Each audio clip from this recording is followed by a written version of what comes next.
Lord Campbell, bonsoir. Eh bien bonsoir. On est très inquiet. Est-ce que vous auriez des nouvelles de Kiki Crétin? Alors Kiki Crétin va bien, je crois qu'il est un peu sur Porrentruy actuellement et puis il se porte bien, il est dans son coin un petit peu, puis il réfléchit pas mal. Ouais. Je rappelle qu'avant Silverdust, il y avait Kiki Crétin en tant que guitariste. Est-ce que ça a changé beaucoup de choses de changer de nom justement? Alors ce changement de nom était vraiment important, c'est-à-dire que le projet qui existe depuis 2013 maintenant, c'était quand même un virage pour sortir un petit peu du côté guitariste virtuose. Et, on s'enferme un peu dans des boîtes. Disons que j'avais envie de changement, j'ai toujours rêvé d'avoir un groupe avec une identité forte, avec beaucoup de théâtral aussi à travers ce show. Donc là, on a développé quelque chose de très visuel. Et c'est vrai que après, est venu se greffer la possibilité de chanter, chose que j'espérais secrètement, mais sans vraiment pouvoir. Osez franchir le pas? Oui, c'est certainement, ouais. Puis j'ai toujours été avec des chanteurs très bons, donc finalement, on se dit, ben voilà, ça le fait. Finalement, à un moment donné, j'ai eu ce choix et je suis très content de l'avoir pris parce que c'est un poste qui me plaît beaucoup, qui plaît aussi beaucoup. Et le concept maintenant, on va dire, de Silverdust est vraiment de plus en plus comme je l'aurais souhaité. Ouais, c'est facile de chanter en jouant de la guitare. Est-ce qu'on joue de la guitare de la même manière quand on chante? Non, alors c'est clair que c'est autre chose. Je suis devenu plus un guitariste accompagnant dans Silverdust. J'ai ma petite séquence de guitariste fou. Il faut bien soulager aussi. Alors totalement. Et puis en plus, comme on a un miroir magique sur scène, donc on a des personnages qui arrivent dans ce miroir magique, en fait, j'ai créé l'apparition d'un organiste fou qui apparaît à l'image et on fait un duo, les deux, on joue la toccata de Bach, lui à l'orgue et moi à la guitare électrique. Ça vient d'où cette envie de magie, de fantastique? J'ai toujours bien aimé ça. Depuis tout petit, j'ai toujours adoré les légendes. T'avais déjà une baguette magique en bois qui s'appelle une canne de hockey. Voilà. Alors des fois elle était magique, d'autres fois un peu moins. Hein. Vous vous souvenez certainement.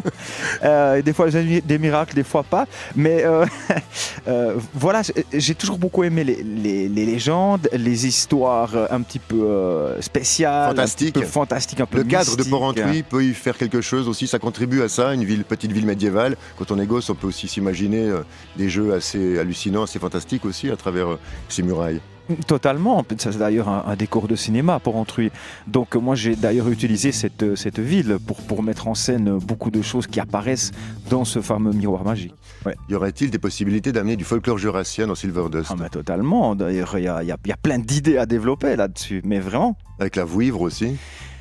Animal qui pourra apparaître sur scène. Ce serait génial comme pochette, hein. On l'a fait un petit peu, on peut faire quelque chose. Ouais. C'est une très grande idée ça en fait, en train de parler du prochain album là, oui, non? Ouais, avec des participations, qui sait? Des participations de chanteurs assez, qui sont assez dans le rock depuis un bon moment, qui sont sur des antennes connues aussi. Pourquoi pas? Hein, des choses comme ça. Parce que la participation, les projets avec des gens, tu aimes bien aussi. Ah mais bien sûr, j'adore ça et puis ça crée aussi toujours un plus dans un album, je trouve. Ouais. Et là notamment sur cet album House 21, on a eu la chance de pouvoir faire un duo avec le grand Mister Lordi.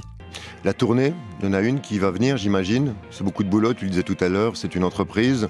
Comment est-ce qu'on fait pour dégoter des dates? Est-ce que c'est plus facile parfois de trouver des dates à l'étranger qu'en Suisse?